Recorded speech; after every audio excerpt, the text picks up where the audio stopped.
Good evening to our viewers watching on television and to those joining us across our social media platforms. I am Daniela Arajo with the Monday, August 10th edition of the Guyana TV9 News. And now for the headlines. New Amsterdam set for major makeover with modern market and vendors hub. Government sets 6-week timeline to clear cluttered utility poles. Government targets noise hotspots as model village bans take shape. There was not one person on the drill floor. AI is changing how Guyana's offshore oil is produced. And Guyana expresses solidarity with Colombia following devastating earthquake. And now for the news in depth. The Ministry of Public Utilities and Aviation is preparing to issue a public notice requiring telecommunications and utility companies to clear accumulated bundles of hanging wires from utility poles across the country within 6 weeks. Here's more in this report. The proposed directive was announced during a Model Village Initiative consultation in Rose Hall, Region 6, East Purbe's Quarantine on Saturday. President Dr. Mohammed Irfan Ali raised concerns about the condition and positioning of utility poles, particularly in communities earmarked for infrastructural improvements. President Ali pointed to leaning poles, congested utility lines, and poles that are poorly positioned or misaligned as ongoing safety and aesthetic concerns. He said the condition of the infrastructure has become increasingly noticeable in communities where the government plans to undertake upgrades. You know this is a problem. You got leaning posts in your community. Some posts, they're chained some posts and they tie up the old posts on the new posts. These men at GPL want to tie them up sometimes on the posts. They tie up the old posts on the new posts. Sometimes they do the GWI, they fix the pipeline, they dig the hole, they fix the pipeline, they forget to pull back the hole. Yeah. Alright? So whilst you have community issues where people are dumping, you have service providers issue also. Right? Where's Cage? Right. So these guys here, so those are some of the challenges. So in the assessment of your community, you will see that they have identified all the poles that needs to be replaced. The president also criticized practices in which utility crews place or reinforce older poles alongside newer ones instead of completely replacing deteriorated infrastructure. He further highlighted cases where excavation sites are left unfinished following pipeline repairs, creating additional problems within communities. As part of the Model Village initiative, a pole rehabilitation is expected to become a specific component of the wider infrastructure program. The initiative is targeting 23 pilot communities, with Rose Hall among the areas selected for development. The planned works will include the replacement, relocation, and realignment of utility poles, with the broader objective of improving public safety while giving the participating townships a more orderly appearance. The proposed 6-week timeframe for utility providers to address hanging wires is expected to form part of the government's effort to tackle the issue nationwide. By the way, I asked the Minister of Public Utilities to issue a notice in the paper giving all of the service providers, GT&T, Digicel, all of them, giving them 6 weeks to remove all the bundles of hanging wire they have on all the posts. Because it is very unsightly. All across the country, they just roll up the wire and they hang it on posts. So, actually remember that they should have noticed by Monday. Reporting for Guyana TV9 News, I am Brad D'Souza. 3 weeks ago, ExxonMobil Guyana President Alistair Routledge said he witnessed a striking change aboard 2 of the 5 drill ships operating offshore Guyana. There was not a single person on the drill floor. Here's more in this report. Instead, he said, robots, automated equipment, and artificial intelligence were carrying out tasks that would traditionally have required about half a dozen workers on the drill floor, offering a glimpse into how technology is changing offshore oil operations in the Stabroek Block. Routledge made the disclosure while describing his recent visit offshore, where he said he stood behind the driller in the drill shack and watched the automated operation. According to him, the work of handling and connecting 90-foot drill stands as drilling progresses was being performed without workers physically present on the drill floor. Just 3 weeks ago, I went offshore to 2 of the 5 drill ships that are operating offshore. And And for me, it blows my mind what you see, how we're using AI technology, robotics, automation. Anybody who's seen a drill ship and a normal operation, you change a 90-foot drill stand on the drill floor as you drill the well. You're putting more and more drill pipe in the well. Historically, there would have been half a dozen men on that drill floor, all with equipment moving and holding things and trying to move it in collaboration to quickly connect the next piece of 90-foot drill stand. I stood behind the driller in the drill shack.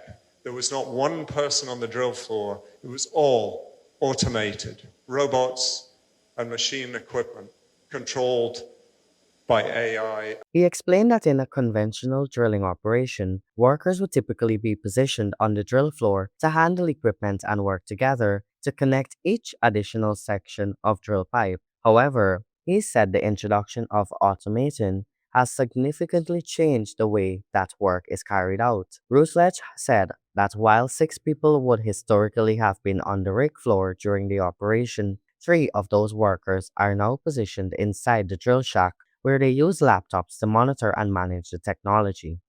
So what has happened is the 6 people that were on the rig floor, 3 of them are now stood in the drill shack with laptops in front of them.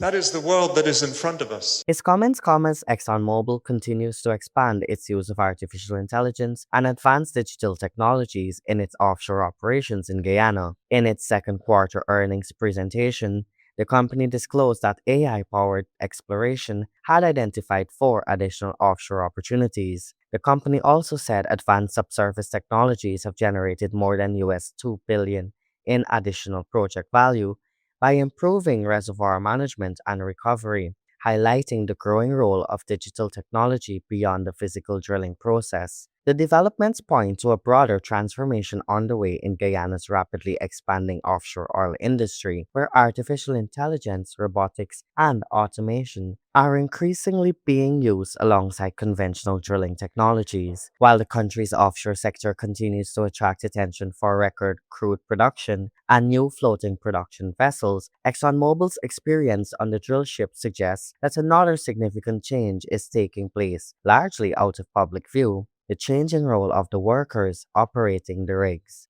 Brad D'Souza reporting for Guyana TV9 News. More news after the break. Do stay with us.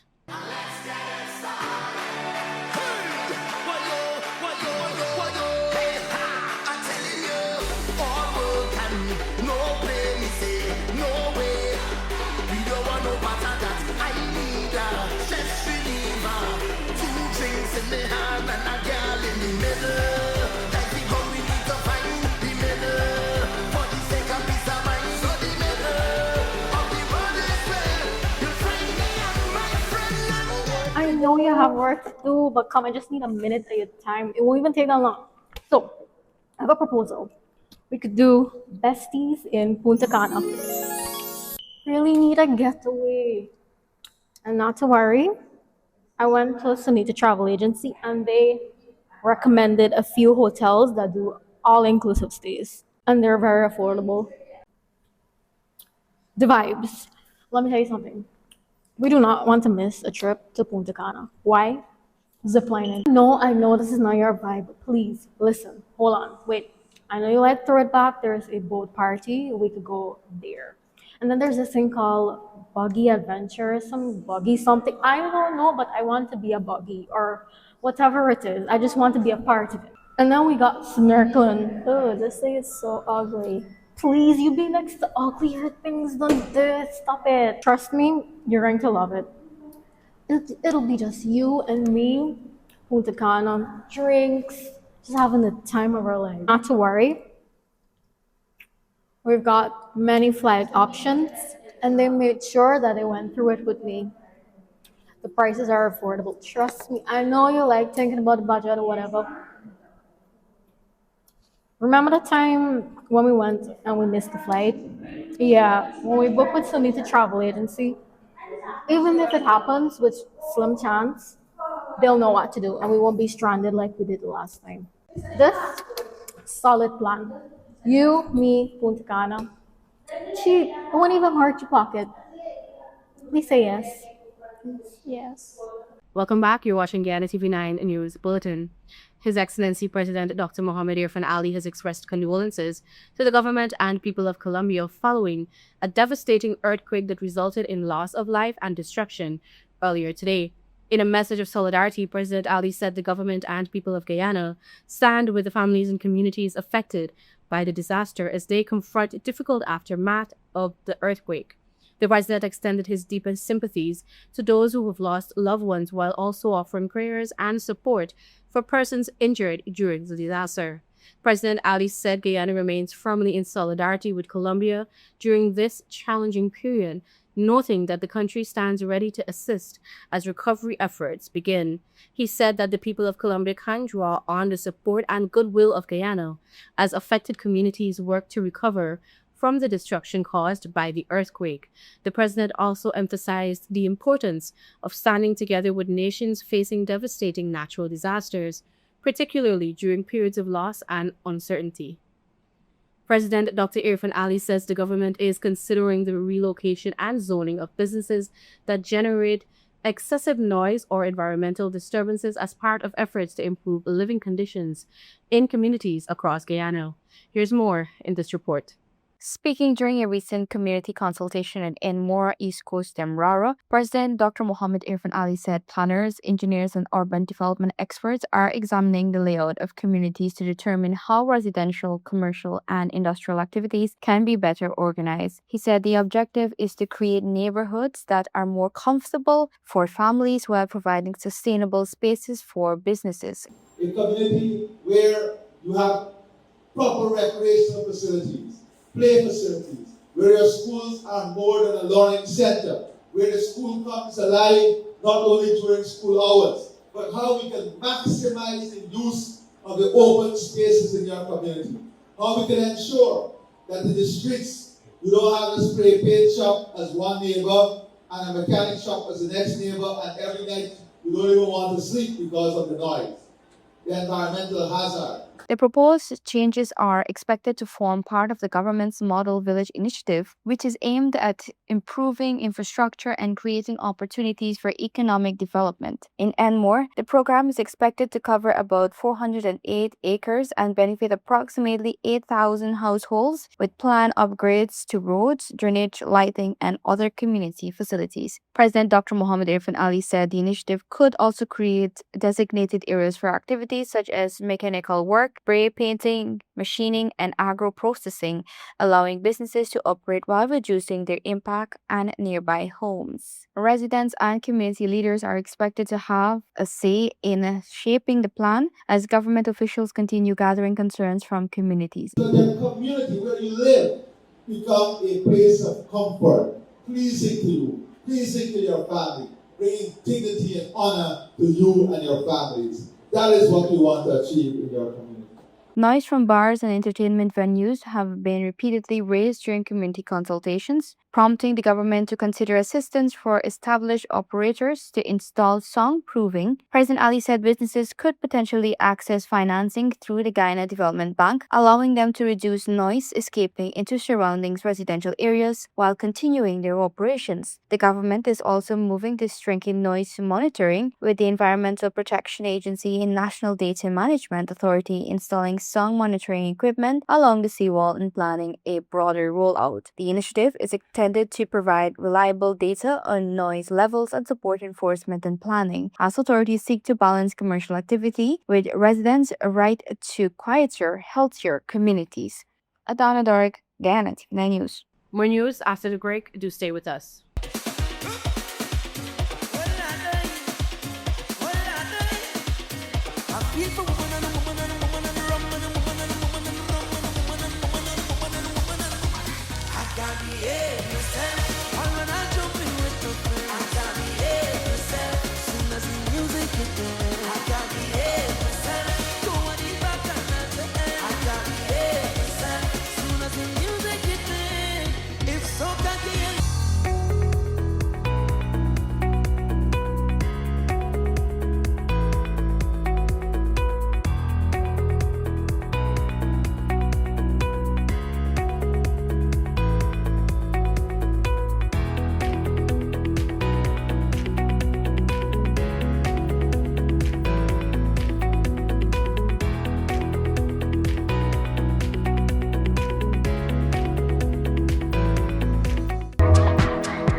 Want to place your death announcements and in memoriam messages on Channel 9?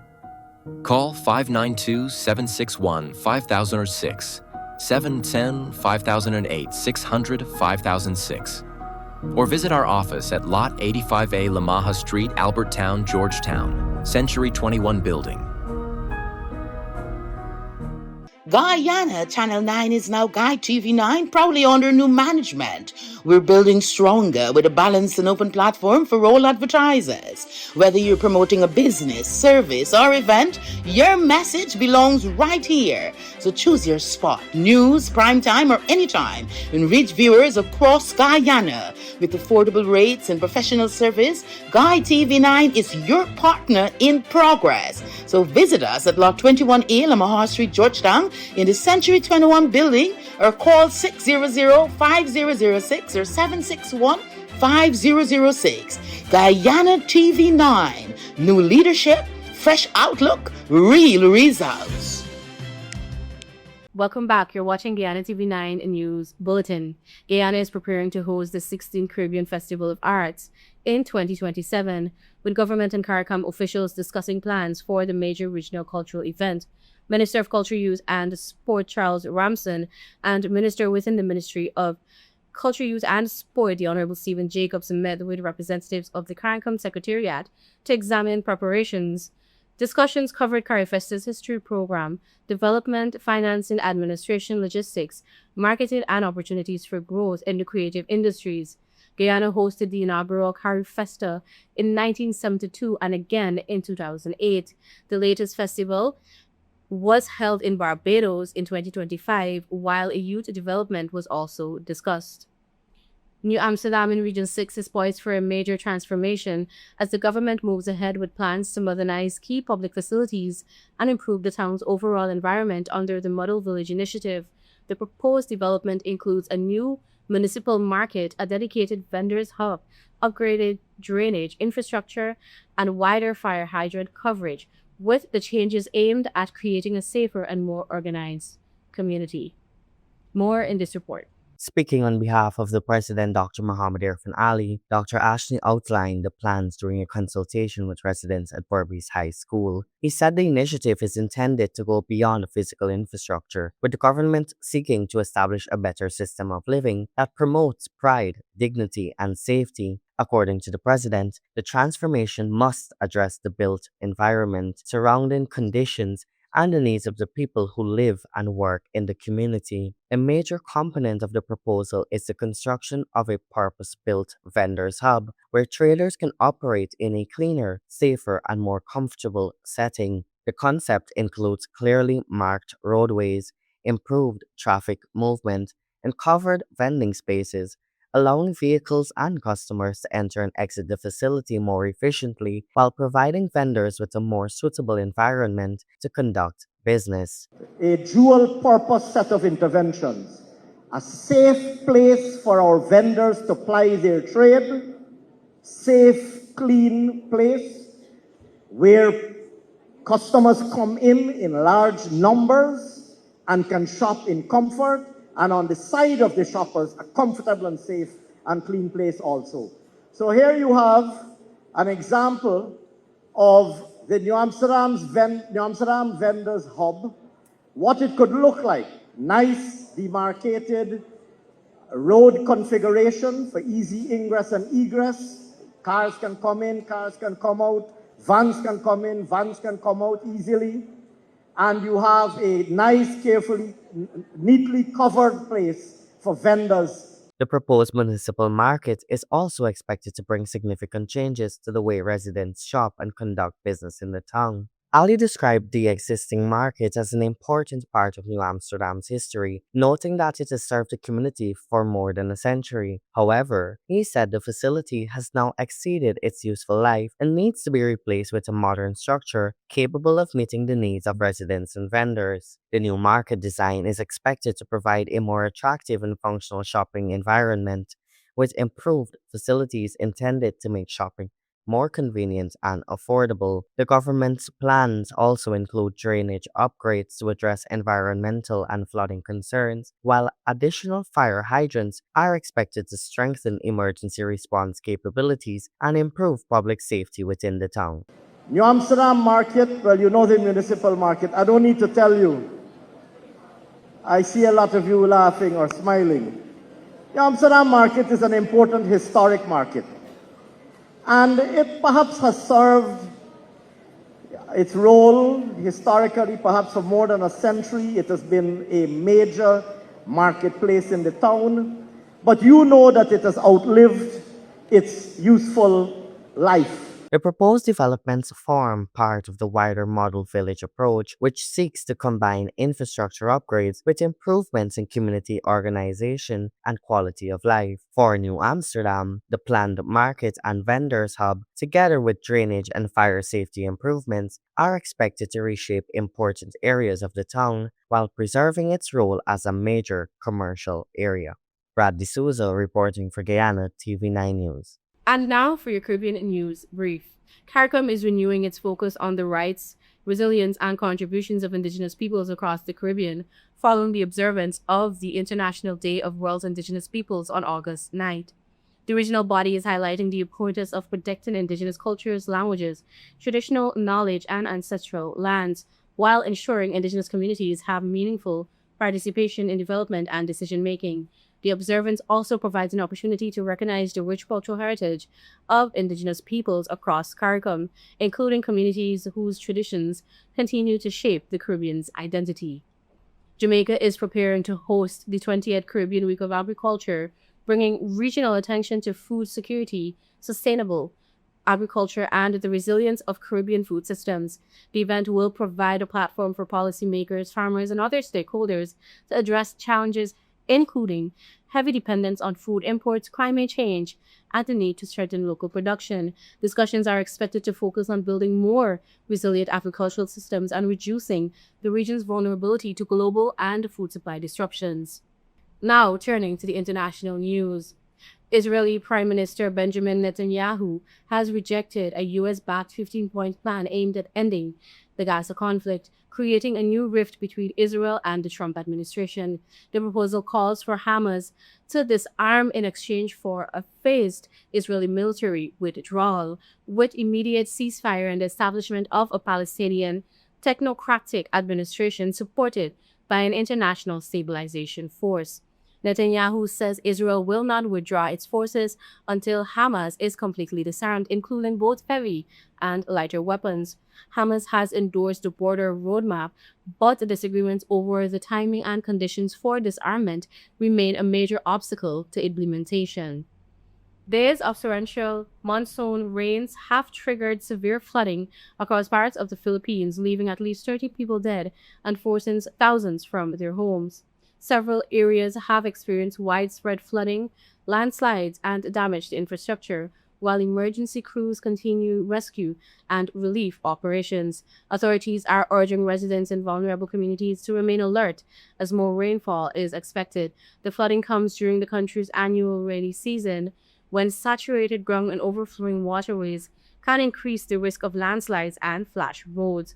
And those are the major headlines for tonight's newscast. For more trending stories, follow us on our Facebook, our TikTok, and our YouTube at GUYTV9. I am Daniela Raja. Thank you for joining us tonight and do have a great evening. Until next time, bye for now.